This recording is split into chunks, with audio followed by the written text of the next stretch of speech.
Bonjour, c'était pour aider les petits amis les campeurs, là, si jamais vous avez des roulottes puis avec des infiltrations d'eau.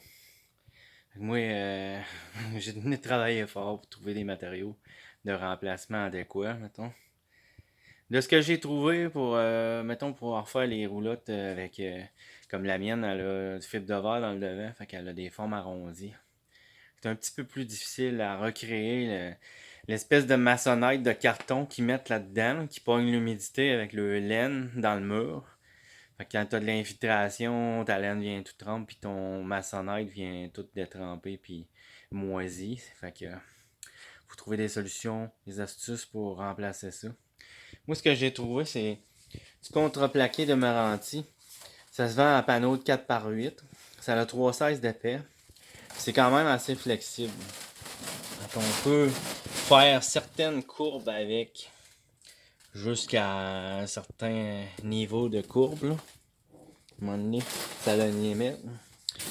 Pour remplacer l'isolation de la laine, j'ai trouvé des styrofoams 1 pouce, là, bien ordinaire. Là.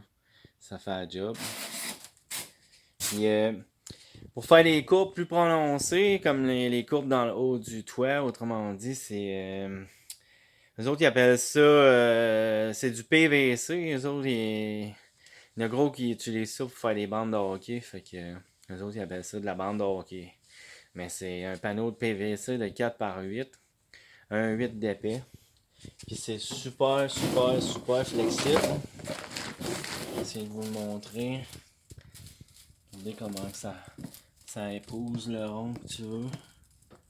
Fait qu'à ce moment-là, tu tailles ton morceau puis tu peux faire ta forme, la forme que tu as besoin d'avoir pour ta roulotte, l'intérieur. Autant le côté collé sur le fibre de verre, hein, ce qui vient renforcer la fibre. Parce que les autres mettent un maçonnette, autrement dit, collé normalement. Après ça, ils mettent un styrofoam, mais à certains endroits, ils mettent de la laine.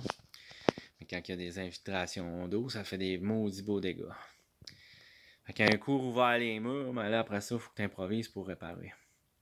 Fait que c'est ces matériaux-là qui sont vraiment les mieux que j'ai trouvés pour réparation. Je vais aller vous montrer un peu qu'est-ce que ça a donné comme résultat, puis ça va être à vous de voir si ça vous aide ou pas.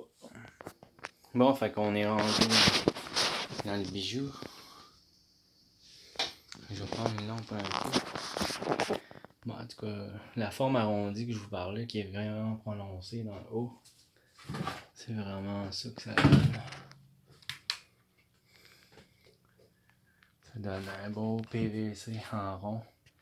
Sauf que dépendant des vis que vous mettez, moi j'ai mis du silicone pour cacher les vis, là, mais anyway, on s'entend que c'est juste dans un garde-robe et puis dans une place pour serrer du linge.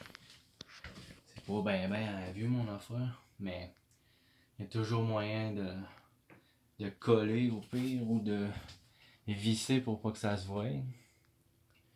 Puis dans le bas, ben j'ai pris du contreplaqué de Meranti à l'intérieur du mur pour venir renforcer mon fibre collé avec du Tyvek et puis du styrofoam 1 pouce, un autre Tyvek pour couper l'isolation, l'humidité qui pourrait s'infiltrer dans le mur.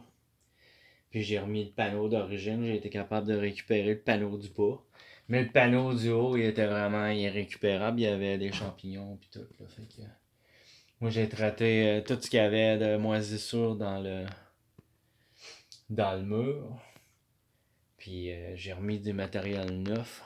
Donc à ce moment-là, on repart avec des matériaux neufs, puis on répare. Fait en tout cas, amusez-vous. Puis je vous souhaite bien du plaisir avec vos roulottes. Puis en camping. Puis si ça peut aider du monde, ben tant mieux. Bye bye.